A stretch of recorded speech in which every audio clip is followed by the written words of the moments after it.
اعوذ باللہ من الشیطان الرجیم بسم اللہ الرحمن الرحیم الذی خلقنی، وہ اللہ وہ ذات ہے جس نے مجھے پیدا کیا، فہو یہدین، پس وہ اللہ مجھے ہدایت بھی دیتا ہے، میری رہنمائی بھی کرتا ہے، اور والذی هو یطعمنی، اور وہ اللہ مجھ کو کھلاتا بھی ہے، ویسقین، اور مجھے پلاتا بھی ہے، وَإِذَا مَرِضْتُ، اور جب میں بیمار ہو جاتا ہوں، فَهُوَ یشفین، تو وہ اللہ مجھے شفا بخشتا ہے، وَالَّذِي یُمِیتُنی، وہ اللہ وہ ہے جو مجھے موت بھی دے گا، ثُمَّ یحیین، پھر اس کے بعد اللہ مجھے دوبارہ زندہ بھی کرے گا، وَالَّذِي أَطْمَعُ، اور وہ اللہ وہ ہے کہ میں امید رکھتا ہوں، أَن يَغْفِرَ لِي خَطِیئَتِی، وہ میرے خطاؤں کو، میری لغزشوں کو، میرے گناہوں کو معاف کر دے گا، بخشش فرمائے گا، یوم الدین، جزا کے دن، فیصلے کے دن، انصاف کے دن۔ ربی حبلی، اے میرے پروردگار، اے میرے رب، حبلی، آپ مجھے عطا فرمائیے، حکمن، حکم یعنی حکمت، اور والحقنی بالصالحین، آپ مجھے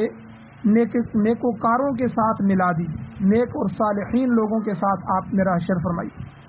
واجعل لی لسان صدق، اور آپ بنا دیجئے میرے لیے ایک سچی زبان، فی الآخرین، پچھلوں میں، پیچھے رہنے والوں میں میرا اچھا تذکرہ ہو، سچی زبان بنائی، واجعلنی من ورثۃ جنت النعیم، اے اللہ مجھے بنا دیجئے نعمت کے باغوں کے وارثوں میں سے، یعنی جنت کے وارثوں میں سے، واغفر لی ابی،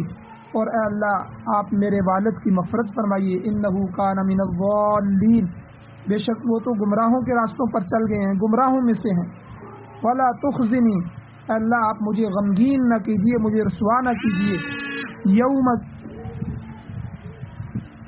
یوم یبعثون، اے اللہ آپ مجھے اس دن رسوا نہ کیجیے جس دن وہ لوگ اٹھائے جائیں گے، یوم لا ينفع مال ولا بنون، وہ دن وہ ہوگا کہ جس دن نہ کوئی مال نفع دے گا، نہ کوئی اولاد نفع دے گی، الا مگر من اتی اللہ، جو اللہ کے پاس آیا، بقلب سلیم، قلب سلیم لے کر، صاف ستھرا دل لے کر آیا، وہی اللہ کے ہاں بخشا جائے گا، ورنہ کوئی مال، کوئی اولاد، کوئی بھی نفع دینے والی نہیں۔ سورۃ الشعراء، جو کہ قرآن مجید کی 26 نمبر سورت ہے، 19واں سپارہ ہے، اور آیت نمبر 78 سے 89 تک یہ چند آیات ہیں جن کا آپ نے ترجمہ سنا۔ ان آیات کا درس کا پہلا حصہ پیچھے گزر چکا ہے، آج ان آیات کے درس کا دوسرا حصہ ہے جو آپ کے سامنے ذکر کیا جائے گا۔ پچھلے درس کا خلاصہ یہ ہے کہ ابراہیم علیہ السلام نے لوگوں کو، مشرکین کو، اپنی قوم کو سمجھانے کے لیے اللہ تعالیٰ کی چند صفات جو ہے صفات ربانی ان کے سامنے ذکر فرمائی، جن میں سے سب سے پہلی تخلیق کی صفت ہے کہ ہر ایک کو پیدا کرنے والا خالق یہ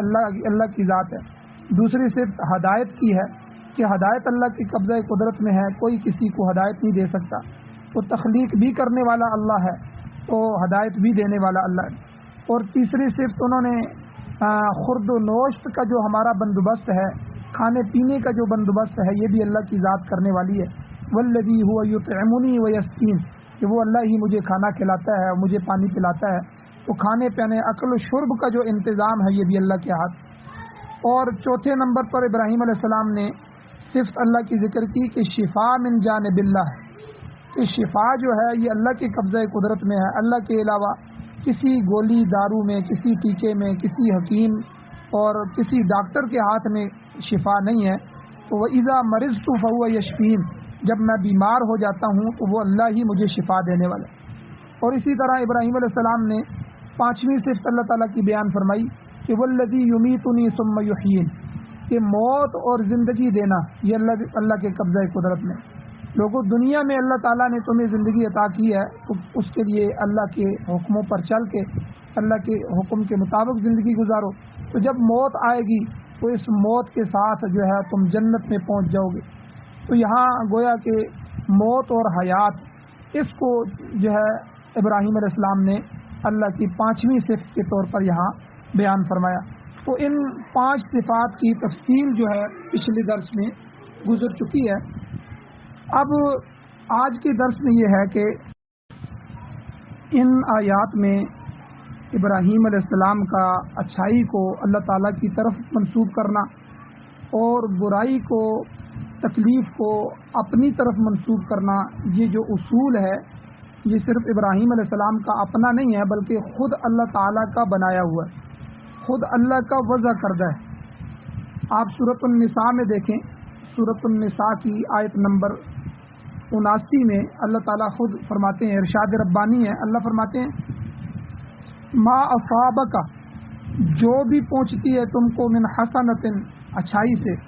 جو بھی تمہیں کوئی اچھائی پہنچے، اچھی چیز پہنچ جائے، نعمت پہنچے، تو فمن اللہ، وہ اللہ کی طرف سے۔ وما اصابک من سیئۃ، اور جو بھی آپ کو پہنچتی ہے برائی، فمن نفس، وہ تمہارے اپنے نفس کی طرف سے۔ تو برائی انسان کے اپنے کیے کا عمل ہے، کیے کی سزا ہے، اور اچھائی اللہ کی طرف سے۔ اور اس کی مثال آپ یہ بھی دیکھیں کہ سورہ کاف کے اندر حضرت موسیٰ علیہ السلام اور حضرت خضر علیہ السلام، ان کے سفر کا واقعہ اللہ تعالیٰ نے ذکر فرمایا، بالکل 15 سپارہ جو ہے اس کی آخری رکوع اور 16 سپارے کے شروع کے رکوع، یہ سورہ کاف جو ہے اس میں یہ واقعہ تفصیل کے ساتھ ذکر ہے۔ اس میں اس کی مثال بھی ملتی ہے کہ خضر علیہ السلام نے ایک اچھی بلی کشتی، جس کشتی والے نے حضرت موسیٰ حضرت خضر علیہ السلام کو بٹھایا اور کرایہ بھی نہیں لیا، اس صاف ستھری خوبصورت نئی کشتی کو عیبناک کر دیا، اس کے پھٹے اکھاڑ دیے۔ اب یہ عیبناک کرنے والا جو کام تھا، یہ ایک فعل اچھا نہیں ہوا تھا بظاہر، تو اس فعل کو اپنی طرف منسوب کرتے ہوئے خضر علیہ السلام نے فرمایا کہ یہ کشتی جو ہے بعض مسکین لوگوں کی تھی، جو لوگ مسکین تھے تو وہ اس کے ذریعے اپنی روزی کماتے تھے، مگر دوسری طرف جو بادشاہ ہے پیچھے، وہ ہر اچھی کشتی پر قبضہ کر رہا تھا۔ تو سورہ کاف کی آیت نمبر 79 میں فرماتے ہیں فَأَرَدْتُ أَنْ أَعِيبَهَا، میں نے ارادہ کیا کہ میں اس کشتی کو داغدار کر دوں، حالانکہ یہ فعل بھی کشتی کے مالکان کے حق میں تھا، اور یہ ارادہ حضرت خضر علیہ السلام کا اپنا نہیں تھا، بلکہ تکوینی طور پر اللہ کا حکم تھا، اللہ کی منشا کے مطابق جو ہے انہوں نے اس پر عمل کیا اور اس کشتی کو خراب کر دیا۔ لیکن اس داغدار کرنے کو، اس عیبناک فعل کو اللہ کی طرف منسوب نہیں کیا کہ مجھے اللہ نے کہا یا اللہ کی چاہت اس طرح تھی کہ میں اس کو خراب کر دوں، بلکہ اس کو اپنی طرف منسوب کیا۔ یہ ادب کا تقاضا ہے کہ پیغمبروں کے اندر اللہ کا، اللہ کے ذات کا انتہائی ادب ہوتا ہے۔ اور اسی واقعے کے آگے جا کر آخر میں جو گری پڑی ہوئی دیوار تھی، اور وہ یتیم بچوں کی دیوار تھی، اور ان یتیم بچوں کی خاطر اس کو دوبارہ تعمیر کرنے کا اللہ کا حکم تھا، تو یہ جو فعل ان پیغمبروں نے کیا کہ حضرت خضر علیہ السلام اور موسیٰ علیہ السلام نے مل کر اس دیوار کو چڑھایا، تعمیر کیا، تو اس کو اپنی طرف منسوب نہیں کیا، بلکہ اس اچھے فعل کو اللہ کی طرف منسوب کیا۔ سورہ کاف کی آیت نمبر 82 میں اللہ فرماتے ہیں فَأَرَادَ رَبُّكَ، کہ خضر علیہ السلام نے کہا کہ تیرے رب نے ارادہ کیا ہے، تیرے رب کی چاہت یہ ہے اَن يَبْلُغَ أَشُدَّهُمَا وَيَسْتَخْرِجَ كَنزَهُمَا، کہ دیوار کو اس وقت تک قائم رہنا چاہیے جب تک یتیم بچے بالغ ہو کر اس کے نیچے سے جو خزانہ ہے اس کو حاصل کرنے کے قابل نہ ہو جائیں، اس وقت تک کے لیے یہ دیوار دوبارہ قائم کر دی جائے۔ تو یعنی یہاں اس عمل سے، اس اصول سے یہ بات پتہ چلتی ہے کہ اچھائی کی نسبت اللہ کی طرف کرنی چاہیے، اور برائی کی نسبت اپنی طرف یا دوسری اللہ کی ذات کے علاوہ دوسری طرف کرنی چاہیے۔ تو ایک بزرگ کا واقعہ بھی آتا ہے تاریخ میں، ایک بڑے بزرگ تھے ہمارے اکابر میں سے، اللہ والوں میں سے تھے، کہ انہوں نے کبھی میں کا لفظ نہیں کہا کہ میں اس طرح کرتا ہوں، میں نے یہ کر دیا، میں فلاں ہوں۔ یہ تکبرانہ لفظ ہے، میں کرنا، کہ میری وجہ سے یہ ہو رہا ہے، میں کر رہا ہوں۔ تو کبھی بھی انہوں نے یہ میں کا لفظ نہیں کہا۔ تو ایک شخص نے ارادہ کر لیا کہ میں ان سے میں کا لفظ نکلواؤں گا۔ تو انہوں نے، اس آدمی نے ایک دفعہ، سارے نمازی بیٹھے ہوئے تھے نماز کے انتظار میں، اس نے آ کر ان سے کہا جی کہ میں ایک سوال کرنا چاہتا ہوں۔ تو ان بزرگوں نے فرمایا کہ کرو جی۔ اس نے کہا کہ کس شیطان نے رب سے کیا کہا تھا؟ تو گویا کہ شیطان نے یہ کہا تھا انا، میں ہوں، میں یہ کرنے والا ہوں، مجھے آپ نے پیدا کیا۔ تو اب وہ یہ کہلوانا چاہتا تھا کہ یہ آگے سے کہیں گے کہ شیطان نے میں کہا، اب حضرت نے اس کا جواب نہیں دیا، نماز کے لیے متوجہ ہو گئے۔ نماز پڑھنے کے بعد حضرت نے جو ہے مجمع سے پوچھا کہ بھائی یہاں ایک بندہ تھا تو اس نے سوال کیا تھا، وہ سوال کس نے کیا تھا؟ بندہ کھڑا ہو گیا، اس نے کہا جی میں نے کیا تھا۔ تو حضرت نے فرمایا شیطان نے بھی یہی کہا جو تم نے کہا، یعنی یہاں بھی دیکھیں اللہ کی طرف میں کی نسبت بھی نہیں کی، تو یہ میں اس کی زبان سے کہلوا کے کہا کہ بھئی سوال کس نے کیا، کس نے سوال پوچھا تھا؟ اس نے کہا میں نے پوچھا تھا۔ اس نے کہا کہ یہی لفظ میں نے، یہی لفظ شیطان نے بھی اللہ کے سامنے کہا، جس کی وجہ سے وہ تکبرانہ انداز میں اللہ کے سامنے یہ بات کہتے ہوئے آدم علیہ السلام کو سجدہ کرنے سے منکر ہو گیا، تو اللہ تعالیٰ نے اس کو راندہ درگاہ بنا دیا، اپنی دربار سے نکال دیا اور ذلیل و خوار کر دیا۔ اب اللہ تعالیٰ کی مذکورہ 5 صفات کا ذکر کرنے کے بعد ابراہیم علیہ السلام نے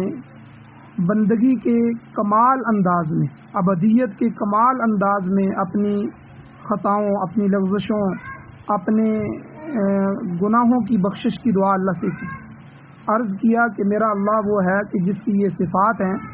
والذی اطمع ان یغفر لی خطیئتی یوم الدین،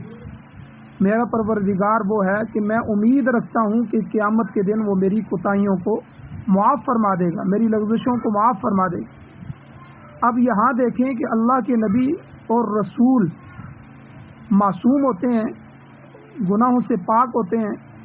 اور اللہ کے برگزیدہ بندے ہوتے ہیں، اور اللہ تعالیٰ ان کی خود حفاظت کرتا ہے، ان سے گناہ سرزد ہی نہیں ہونے دیتا۔ اس کے باوجود اللہ کے نبی جتنے زیادہ مقرب ہوتے ہیں اتنے ہی زیادہ اللہ تعالیٰ سے ڈرتے ہیں۔ تو یہ وہ اصول ہے کہ بندہ نیکی بھی کرے اور نیکیوں پر نیکیاں کرتا رہے، لیکن اپنے انجام سے ڈرتا رہے، پتہ نہیں میرا انجام کیا ہوگا، اللہ مجھے معاف کرے گا کہ نہیں کرے گا۔ تو خوف اور امید کے درمیان زندگی گزارے۔ آپ دیکھیں حضور علیہ الصلوۃ والسلام کے سارے صحابہ کے لیے رضی اللہ عنہم ورضوا عنہ کا سرٹیفکیٹ اللہ تعالیٰ نے قرآن مجید میں عطا فرمایا، لیکن ان صحابہ میں سے 10 ایسے صحابہ تھے جنہیں 10 مبشرہ کہا جاتا ہے کہ ان کو دنیا میں اللہ نے جنت کی خوشخبری عطا فرمائی۔ ان میں سے 4 تو خلفائے راشدین ہیں، حضرت ابوبکر صدیق، حضرت عمر فاروق، حضرت عثمان غنی، حضرت علی المرتضیٰ رضوان اللہ تعالی علیہم اجمعین۔ اب دنیا میں جس کو جنت کی خوشخبری مل جائے وہ کتنا بے غم ہو جاتا ہے، گویا کہ سرٹیفکیٹ مل گیا، لیکن اس کے باوجود ان حضرات کی کیا حالت ہوتی تھی۔ سیدنا صدیق اکبر رضی اللہ تعالیٰ عنہ کے بارے میں آتا ہے کہ پھر بھی کبھی کبھی اتنے غم میں چلے جاتے اور کوئی تنکا زمین سے اٹھا لیتے اور کہتے کہ تو گھاس پھوس ہے اور تجھ سے کوئی حساب نہیں ہوگا، اے ابو بکر کاش تو بھی یہ تنکا ہوتا اور آج تجھ سے کوئی حساب نہ لیا جاتا۔ اور اسی طرح جو ہے کبھی کسی پرندے کو دیکھتے کہ وہ باغ میں چہچہا رہا ہے، پانی پی رہا ہے اور خوب ادھر سے ادھر گھوم پھر رہا ہے، تو حسرت کے ساتھ جملے فرماتے کہ تو ایک پرندہ ہے، دنیا میں کھائے گا پیے گا اور عیش و عشرت کے ساتھ زندگی گزارے گا اور پھر مرنے کے بعد تجھ سے کوئی حساب کتاب نہیں، ابو بکر سے تو حساب بھی لیا جائے گا۔ حالانکہ سیدنا ابو بکر صدیق رضی اللہ تعالیٰ عنہ وہ ہیں کہ جن کے بارے میں حضور نے فرمایا ان کو دیکھ کے اللہ کا غصہ ٹھنڈا ہو جائے گا، اور جب حساب کے لیے پیش کیے جائیں گے تو اللہ کہیں گے میں نے اس کا کیا حساب لینا۔ تو اس لیے حضور نے دنیا میں فرما دیا کہ میں نے سب کے احسانات کا بدلہ دے دیا، لیکن ابو بکر کے احسانوں کا بدلہ نہیں دے سکا، اللہ ہی اس کے احسانوں کا بدلہ دے گا۔ تو ان کی یہ حالت تھی کہ دنیا میں جنت کی بشارتیں مل گئی، 10 مبشرہ میں سے ہیں اور حضور کے نائبین میں سے ہیں، حضور کے سسر ہیں، اتنے رشتے، اتنے تعلق، اتنے چیزیں ملنے کے باوجود یہ حالت تھی۔ تو اس لیے ابراہیم علیہ السلام نے بھی چونکہ اللہ کے مقرب تھے، اللہ سے ڈرتے تھے، تو انہوں نے اللہ تعالیٰ سے اپنی مغفرت کی دعا کی۔ اسی طرح سورہ ہود کی آیت نمبر 45 میں آتا ہے کہ نوح علیہ السلام نے جب اپنے ڈوبتے ہوئے بیٹے کے لیے، جو بیٹا ان کا ڈوب رہا تھا، اس کے لیے دعا کی اللہ تعالیٰ سے، تو براہ راست دعا نہیں کی بلکہ عاجزی کا انداز اختیار کرتے ہوئے کمال عجز کے ساتھ پروردگار کی بارگاہ میں عرض کیا، ربی ان ابنی من اہلی، اے پروردگار میرا بیٹا میرے گھر والوں میں سے ہے. تو مطلب یہ تھا کہ اے اللہ میرے گھر والوں کو بچا لیجئے تو میرے بیٹے کو بھی بچا لیجئے. مگر اللہ تعالیٰ نے جواب دیا کہ یہ جو آپ کا بیٹا ہے یہ اپنے غیر صالح اعمال کی وجہ سے، اپنے برے اعمال کی وجہ سے، اپنے کفر کی وجہ سے اور کافروں کے ساتھ دینے کی وجہ سے اب وہ آپ کے اہل خانہ میں سے خارج ہو گیا. لیس من اہلک، وہ آپ کے اہل میں سے نہیں ہے. اسی طرح موسیٰ علیہ السلام نے بھی اپنی اور اپنے بھائی کی کوتاہیوں کی معافی کی اللہ سے درخواست کی. سورہ اعراف کے اندر 151 نمبر آیت میں آتا ہے کہ رب اغفر لی ولی اخی وادخلنا فی رحمتک، اے میرے پروردگار مجھے بھی اور میرے بھائی کو بھی معاف فرما دے اور ہمیں اپنی رحمت میں داخل فرما. یعنی کس انداز سے اللہ سے دعا فرمائے. خود حضور خاتم النبیین صلی اللہ علیہ وسلم نے اللہ تعالیٰ کی بارگاہ میں عرض کیا. سورہ مؤمنون کی آیت نمبر 118 میں آتا ہے رب اغفر ورحم وانت خیر الراحمین،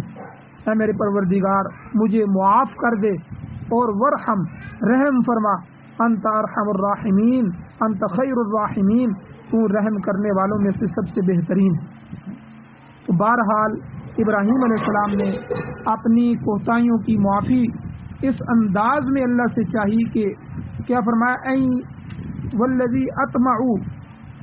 میں طمع رکھتا ہوں، میں امید رکھتا ہوں ان یغفر لی خطیئتی یوم الدین، کہ اللہ تعالیٰ قیامت کے دن جزا کے دن میری کوتاہیوں کو معاف فرما دے گا. اس کے بعد ابراہیم علیہ السلام کی دعا اللہ تعالیٰ نے ذکر فرمائی کہ ابراہیم علیہ السلام نے عرض کیا ربی حبلی حکمہ، اے میرے پروردگار مجھے حکم عطا فرما، یعنی حکمت عطا فرما. امام راضی رحمۃ اللہ علیہ فرماتے ہیں تفسیر کبیر جلد 24 صفحہ نمبر 147 پر ہے کہ حکمت سے مراد یہاں نبوت نہیں ہے، کیونکہ نبوت تو پہلے سے ہی آپ کو حاصل تھی، آپ پہلے سے ہی نبی تھے. البتہ اس حکمت سے مراد قوت علمی ہے، قوت نظری کا کمال ہے کہ اللہ میرے علم اور میرے نظری جو قوت ہے اس میں کمال عطا فرما،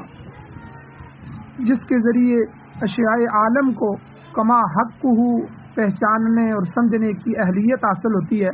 ایسا علم مجھے عطا فرما. تو چونکہ اللہ تعالیٰ نے آپ کو جس کام پر مامور کیا تھا، جس کام کے لیے نبی بنایا تھا، اس کے لیے ان چیزوں کی اشد ضرورت تھی، لہذا آپ نے ان چیزوں کے لیے دعا کی اور ساتھ یہ بھی عرض کیا وَأَلْحِقْنِي بِالصَّالِحِينَ، اے اللہ مجھے نیک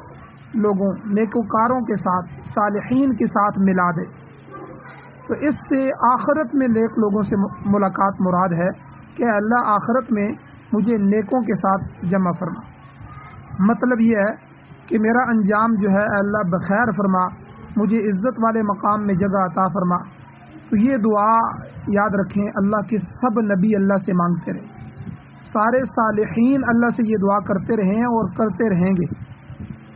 ہم بھی اللہ سے یہ دعا مانگتے ہیں اے اللہ ہمیں ایمان اور اسلام کی زندگی عطا فرما، اور جب قیامت والے دن حشر ہو تو نیکوں کے ساتھ، انبیاء کے ساتھ، صالحین کے ساتھ ہمارا حشر فرما. حضرت یوسف علیہ السلام کی دعا کا جو ذکر ہے وہ بھی قرآن پاک میں موجود ہے. سورہ یوسف آیت نمبر 101 کے اندر آپ نے عرض کیا اللہ تعالیٰ سے اے آسمان و زمین کے پیدا کرنے والے، دنیا و آخرت میں تو ہی میرا کارساز ہے. آگے دعا مانگی توفنی مسلما والحقنی بالصالحین، اللہ مجھے اسلام کی حالت میں وفات دینا اور اپنے نیک بندوں کی رفاقت نصیب کرنا. تو ایک حدیث میں بھی تفسیر ابن کثیر کے اندر جلد 3 صفحہ 339 میں یہ حدیث موجود ہے کہ ایک حدیث میں حضور علیہ السلام کی یہ دعا بھی منقول ہے. حضور دعا فرماتے کیا اللہم احینا مسلمین وامتنا مسلمین والحقنا بالصالحین غیر خزایا ولا مبدلین. اے اللہ اللہم احینا مسلمین، اے اللہ ہمیں اسلام پر زندہ رکھ، جب تک زندگی ہو زندہ رہیں، اسلام پر رہیں. وامتنا مسلمین، اے اللہ جب موت آئے نا تو اسلام کی حالت میں موت عطا فرما. اور والحقنا بالصالحین، اے اللہ نیک لوگوں کے ساتھ ہمیں ملا دے، دنیا میں بھی نیکوں کی مجلس میں اختیار کرنے والے ہوں، اور مرنے کے بعد بالخصوص ہے اللہ جب مر جائیں تو نبیوں کے ساتھ، شہداء کے ساتھ، صالحین کے ساتھ یا اللہ ان نیک لوگوں کے ساتھ صدیقین کے ساتھ ہمارا حشر فرما، غیر خزایا اس حال میں کہ ہماری کوئی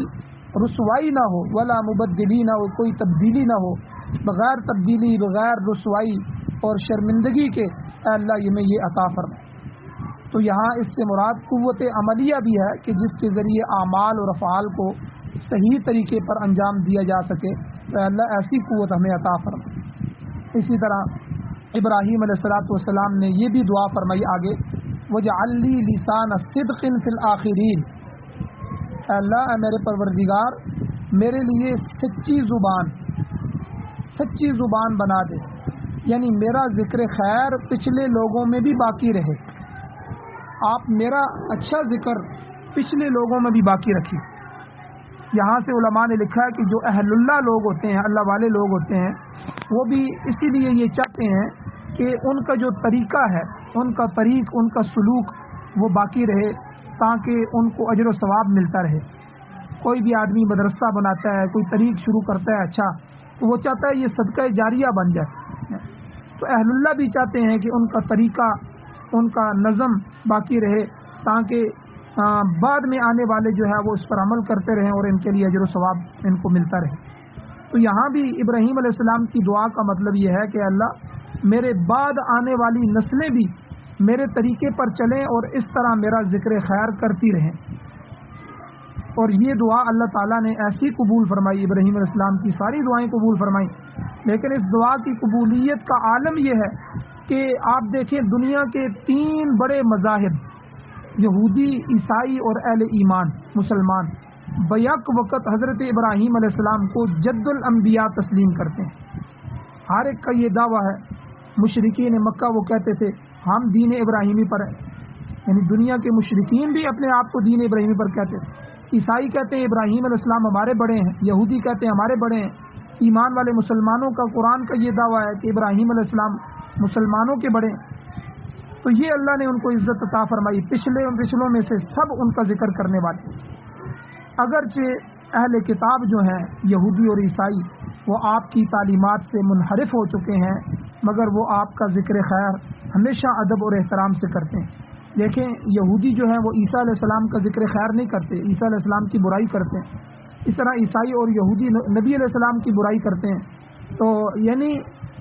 ابراہیم علیہ السلام کو اللہ تعالیٰ نے ساری قوموں کے اندر ذکر خیر کے ساتھ جاری فرما دی۔ تو بہرحال جہاں تک اہل ایمان کا تعلق ہے، مسلمانوں کا تعلق ہے،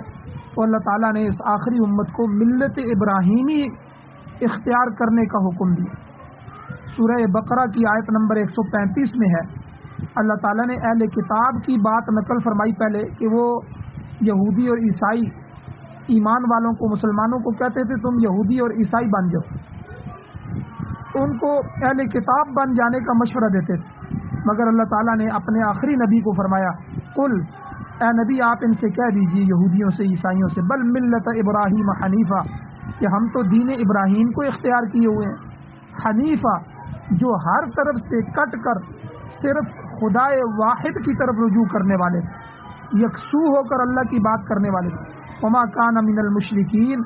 اور وہ تو مشرکوں میں سے نہیں تھے۔ تم تو شرک کر رہے ہو یہودیوں، تم نے عزیر علیہ السلام کو اللہ کا بیٹا بنا دیا، اور عیسائیوں تم نے عیسیٰ علیہ السلام کو اللہ کا بیٹا بنا دیا۔ تم تو مشرک ہو اور تم کہتے ہو کہ ابراہیم علیہ السلام ہمارے ہیں، ابراہیم علیہ السلام تمہارے نہیں تھے کیونکہ وہ مشرک نہیں تھے۔ یہ سب سے بڑی دلیل اللہ تعالیٰ نے قرآن مجید میں ذکر فرمائی۔ اور یہاں امام مالک رحمۃ اللہ علیہ فرماتے ہیں کہ اس آیت میں یہ دلیل ہے کہ اگر ریاکاری مقصود نہ ہو، ریاکاری مقصود نہ ہو تو اس بات میں کوئی حرج نہیں ہے کہ کوئی شخص اس بات کو پسند کرے کہ اس کی تعریف کی جائے۔ دیکھیں ابراہیم علیہ السلام اس بات کی دعا کر رہے ہیں کہ اے اللہ پچھلے لوگوں میں میری تعریف کو جاری فرما، پچھلے لوگ میرا ذکر خیر فرمائیں۔ تو کوئی آدمی جو ہے اگر وہ پسند کرے کہ میری تعریف کی جائے لیکن اس سے ریاکاری نہ ہو، تو یہاں یہ بات بھی سمجھ لیں کہ یہ ہر بندہ نہیں کر سکتا، کیونکہ ہم نفس اور شیطان کے بندے ہوئے ہیں۔ کوئی اللہ والا ہو جس کی نفس اور شیطان سے جو ہے بچاؤ ہو گیا ہو، وہ اگر کرے تو کر سکتا ہے، ہر بندے کے لیے یہ نہیں۔ اسی طرح ابراہیم علیہ السلام نے بارگاہ رب العزت میں یہ دعا بھی کی وجعلنی من ورثۃ جنت النعیم، اے اللہ مجھے نعمت کے باغوں کے وارثوں میں سے بنا دے، یعنی آخرت میں مجھے کامیابی عطا کر اور بہشت میں داخل فرما، جنت میں داخل فرما۔ ظاہر ہے کہ ہر شخص کی آخری خواہش دنیا میں جانے سے پہلے اگر پوچھی جائے تو یہی ہوتی ہے کہ اللہ تو راضی ہو جا اور جنت میں داخلہ فرما دے۔ تو سورہ آل عمران میں بھی جہاں جزائے عمل کا ذکر ہے کہ اعمال کی جزا دی جائے گی، وہاں اللہ تعالیٰ نے آیت نمبر 185 میں سورہ آل عمران کی اللہ فرماتے ہیں فمن زحزح عن النار وادخل الجنہ فقد فاز، کہ جو آدمی دوزخ سے، آگ سے بچا لیا گیا، وادخل الجنہ اور جنت میں داخل کر دیا گیا، فقد فاز وہ کامیاب ہو گیا۔ تو یعنی یہ سب سے بڑی کامیابی ہے کہ بندہ جہنم سے بچ کے جنت میں داخل ہو جائے۔ تو ابراہیم علیہ السلام نے بھی یہاں اپنے رب سے اپنے لیے نعمتوں کے باغات کی یعنی جنت کی دعا فرمائی، وجعل لی لسان صدق فی الآخرین وجعلنی من ورثۃ جنت النعیم، اے اللہ میرے لیے جو جنت کی نعمتیں ہیں ان کا وارث مجھے بنا دے۔ اس کے بعد پھر ابراہیم علیہ السلام نے عرض کیا اے مولا کریم واغفر لی ابی، میرے باپ کو معاف کر دے، میرے والد کی مغفرت فرما، انہ کان من الضالین، بے شک وہ گمراہوں میں سے تھا۔ یہاں ایک مسئلہ بھی سمجھ لیں کہ مشرکین کے لیے جو دعا کرنے کا مسئلہ ہے وہ بھی وضاحت طلب ہے۔ اللہ تعالیٰ نے سورہ توبہ میں فیصلہ کر دیا ہے کہ کسی نبی اور کسی ایمان والے کے لیے یہ لائق نہیں ہے کہ وہ مشرکوں کے لیے بخشش طلب کریں، اگرچہ وہ ان کے قرابت دار ہی کیوں نہ ہو، والد چچا کوئی قریبی رشتہ دار ہی کیوں نہ ہو، جب کہ ان کا جہنمی ہونا واضح ہو چکا ہو کہ وہ مشرک تھے اور شرک پر بھی ان کی موت آئی ہے، تو ان کے لیے دعا کرنا جائز نہیں۔ اب ابراہیم علیہ السلام کے باپ یہ بے شک مشرک تھے اور جہنمی تھے، مگر یہاں وہ اپنے گمراہ باپ کے لیے بخشش کی دعا کر رہے ہیں۔ اس بات کی وضاحت سورہ توبہ ہی کی اگلی آیت میں موجود ہے کہ ابراہیم علیہ السلام کی باپ کے لیے دعائے مغفرت کرنا یہ ایک وعدے کی وجہ سے تھا کہ جو وعدہ وہ اپنے والد سے کر چکے تھے۔ سورہ مریم کی آیت نمبر 47 میں آتا ہے کہ بتوں کی مذمت کی پاداش میں جب ابراہیم علیہ السلام نے بتوں کی مذمت کی تو اس کے جرم میں ابراہیم علیہ السلام کو ان کے باپ نے گھر سے نکال دیا، تو جاتے جاتے ابراہیم علیہ السلام نے اپنے والد سے کہا تھا سأستغفر لک ربی، میں ان قریب اپنے رب سے آپ کے لیے بخشش مانگوں گا، انہ کان بی حفیہ، بے شک وہ میرا پروردگار بڑا ہی مہربان ہے، بڑا ہی رحم کرنے والا ہے۔ تو یہ چونکہ اپنے والد سے وعدہ کر چکے تھے، اسی وعدے کے مطابق آپ نے بخشش کی دعا بھی کی جو آیت زیر درس میں مذکور ہے۔ مگر سورہ توبہ میں اللہ تعالیٰ نے فرمایا، آگے دیکھیں سورہ توبہ میں آئے گا آیت نمبر 114 میں کہ فَلَمَّا تَبَيَّنَ لَهُ أَنَّهُ عَدُوٌّ لِلَّهِ، کہ جب ابراہیم علیہ السلام پر یہ کھل گیا، یہ واضح ہو گیا کہ ان کا باپ عدو للہ، اللہ کا دشمن ہے، تو تبرأ منہ، تو آپ اس سے بیزار ہو گئے، پھر کبھی والد کے لیے دعا نہیں کی، باپ کے لیے دعا نہیں۔ تو اس لیے یہاں سے یہ بات بھی سمجھ لیں کہ کوئی مشرک آدمی شرک کی حالت میں مر جائے تو اس کے لیے دعا کرنا یہ اسلام میں جائز نہیں، چاہے والد ہو یا کوئی بھی ہو، تو ان کے لیے دعائے مغفرت نہیں کر سکتے۔ ہاں وہ زندہ ہیں تو ان کے لیے دعائے ہدایت کر سکتے ہیں، اے اللہ میرے والد کو بھی ہدایت عطا فرما، لیکن وہ مر جائیں اور ان کا مر جانا کفر پر ثابت ہو جائے اور شرک پر ثابت ہو جائے تو جہنمی ہونا ثابت ہو جاتا ہے، تو ایسی حالت میں ان کے لیے دعائے مغفرت کی اجازت نہیں۔ اس کے بعد ابراہیم علیہ السلام نے ایک اور دعا ذکر فرمائی، وَلَا تُخْزِنِي يَوْمَ يُبْعَثُونَ، اے مولا کریم مجھے رسوا نہ کرنا اس دن جس دن لوگ یبعثون اٹھائے جائیں گے۔ تو اس دعا کا تعلق بھی ابراہیم علیہ السلام کے باپ کے مشرک ہونے سے، ظاہر ہے کہ مشرک کی مغفرت نہیں ہے، اور اسی وجہ سے ابراہیم علیہ السلام نے اپنے باپ کے لیے دوبارہ دعا بھی نہیں کی۔ اب قیامت والے دن جب سب اگلے اور پچھلے لوگ جمع ہوں گے تو اس دن ابراہیم علیہ السلام کے باپ کی ذلت آپ کے لیے رسوائی کا باعث سبب بن سکتی ہے۔ تو اس لیے حضور علیہ الصلوۃ والسلام کا ارشاد ہے، حدیث میں آتا ہے کہ قیامت والے دن ابراہیم علیہ السلام کی اپنے والد سے جب ملاقات ہوگی تو آپ دیکھیں گے کہ اس کا منہ ذلت اور گرد و غبار سے آلودہ ہو رہا ہے۔ دوسری روایت میں آتا ہے، حدیث میں آتا ہے کہ آپ اللہ سے عرض کریں گے، اے پروردگار تیرا مجھ سے وعدہ ہے، قول ہے کہ مجھے قیامت کے دن رسوا نہ کرے۔ اللہ تعالیٰ فرمائیں گے کہ سن لیجئے کہ جنت تو کافر پر قطعاً حرام ہے، آپ کے والد کافر ہیں لہذا جنت میں تو داخل ہونے کا سوال ہی نہیں ہے، کافر اور مشرک کا جنت میں داخلہ بالکل حرام۔ ایک اور حدیث میں روایت میں آتا ہے کہ ابراہیم علیہ السلام اپنے باپ کو اس حالت میں دیکھیں گے تو فرمائیں گے کہ اے میرے والد بتاؤ، اے میرے باپ میں تجھے نہ کہتا تھا کہ میری نافرمانی نہ کر؟ تو باپ جواب دے گا اچھا اب میں نہیں کروں گا۔ تو ابراہیم علیہ السلام بارگاہ رب العزت میں عرض کریں گے، اے پروردگار آپ نے مجھ سے وعدہ کیا کہ اس دن مجھے رسوا نہیں کرے گا، مگر اس سے بڑھ کر کیا رسوائی ہوگی کہ میرا باپ اس طرح رحمت سے دور ہے۔ اللہ تعالیٰ فرمائیں گے میرے خلیل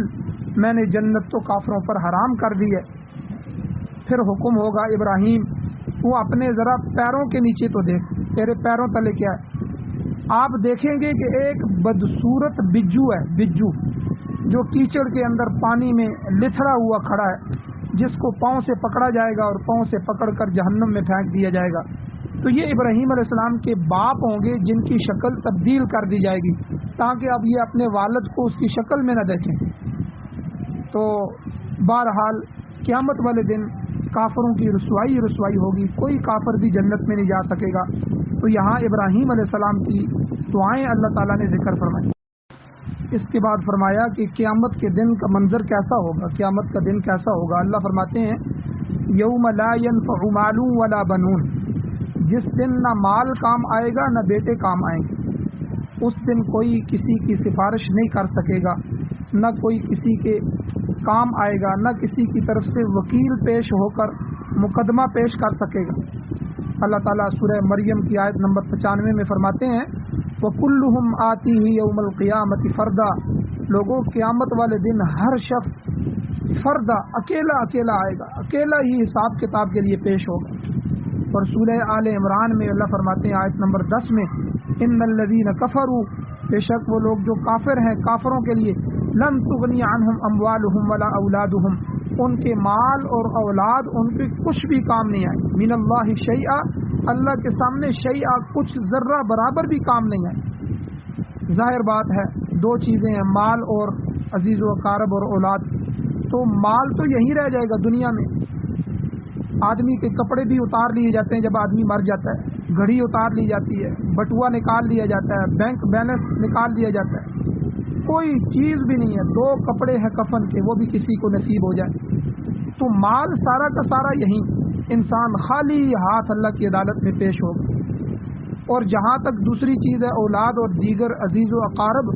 ان کا تعلق ہے تو وہ سب اپنی اپنی فکر میں ہوں، ان کو اپنی اپنی فکر لگی ہوگی۔ اللہ تعالیٰ سورہ عبس کے اندر فرماتے ہیں آیت نمبر 34، 35، 36 میں کہ اللہ تعالیٰ کہتے ہیں یوم یفر المرء من اخیہ، اس دن انسان اپنے بھائی سے بھاگے گا، وہ امہ ہی اپنی ماں سے بھاگے گا، وہ ابی ہی اپنے باپ سے بھاگے گا، وہ صاحبتی ہی اپنی بیوی سے بھاگے گا، وہ بنی ہی اپنے بیٹوں سے بھاگے گا۔ کیوں بھاگے گا؟ کہ کہیں مجھ سے کوئی نیکی نہ مانگے، ایک نیکی دینے کے لیے کوئی تیار نہیں۔ ہر ایک کو اپنی فکر ہوگی کسی طرح میں آج بچ جاؤں، اللہ کے دربار میں میرا حساب کتاب مکمل ہو جائے۔ البتہ یہاں یہ بھی سن لیں، بعض مال ایسے ہیں اور بعض اولاد ایسے ہیں جو کام بھی آئیں۔ حدیث شریف میں آتا ہے کہ جب آدمی مر جاتا ہے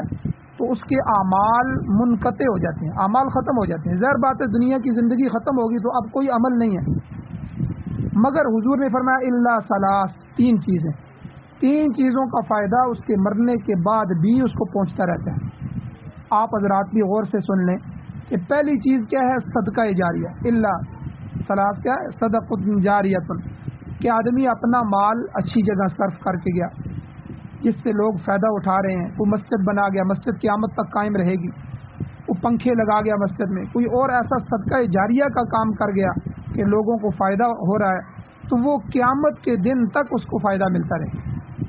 دوسری چیز علم نافع ہے، کہ ایسا علم جس سے دوسرے لوگ مستفید ہو رہے ہیں. اب دیکھیں میں آپ کو درس دے رہا ہوں، آپ آگے یہی بات کسی اچھے آدمی کو بتا دیتے ہیں، وہ اس پہ عمل کر لیتا ہے، تو یہ علم نافع یہ بھی فائدہ دیتا رہتا ہے. جتنے آدمی اس کو سنتے رہیں گے یہ علم موجود رہے گا اور اس علم کی افادیت موجود رہے گی، اس آدمی کو ثواب ملتا رہے گا. تیسرے نمبر پر حضور نے فرمایا اولاد صالح، نیک اولاد، کیونکہ نیک اولاد مرنے کے بعد باپ کے حق میں،